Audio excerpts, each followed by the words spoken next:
आपण आहोत वडस धरणावर. वडस धरणामध्ये अवघा 27% पाणी साठा शिल्लक आहे. आपण पाठीमागं पाहतोय इकडे झपाट्याने पाणी कमी होतंय. प्रचंड उन्हाळा आहे. बाष्पीभवन अधिक प्रमाणामध्ये पाण्याचं झपाट्याने बाष्पीभवन जास्त होत असल्यामुळे पाणी देखील कमी होते. या ठिकाणी जी जमीन धरणासाठी ॲक्वायर केलेली आहे, परंतु पाणी कमी झाल्यामुळे लोकांनी त्याच्यामध्ये आता वेगवेगळी पिकं घेतलेली आहेत. वडस धरणामध्ये आपण जर पाहिलं, या ठिकाणी जिथे उभे आहोत खूप माती आहे. म्हणजे जर ही माती काढली तर जास्त सोयीचं होऊ शकेल. या प्रकल्पामधील धरणातली माती आपण काढणार आहोत असं तालुक्याचे आमदार शरद सोनवणे यांनी सांगितलेलं होतं. आता मे महिना चालू आहे, मात्र अद्याप कुठली परवानगी मिळालेली दिसत नाही. म्हणजे माती आता काढली जात नाही. परंतु सध्या जर या संदर्भात काही उपाययोजना झाली तर ही माती काढली जाऊ शकते. त्या बाजूला सुद्धा आपण पाहू शकतो, तिकडे सुद्धा धरण मोठ्या प्रमाणात उघडं झालेलं आहे. बाष्पीभवन अधिक होतं आहे, उन्हाळा अधिकचा आहे. 27% पाणी साठा शिल्लक आहे. कुकडी प्रकल्पामध्ये अवघा 11% पाणी साठा शिल्लक आहे.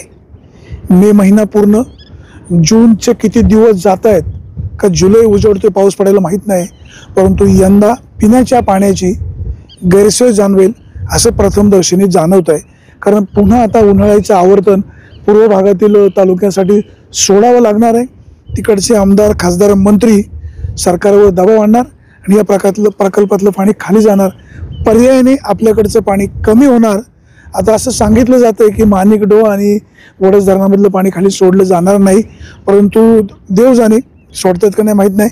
पण एक निश्चित आहे, येडगावमधून खाली पाणी जाणार. पर्यायाने आपल्या भागातील धरणांचं पाणी कमी होणार आणि मग मेच्या 15 दिवसानंतर किंवा जूनच्या सुरुवातीला आपल्याकडे पाण्याची चणचण भासू शकते.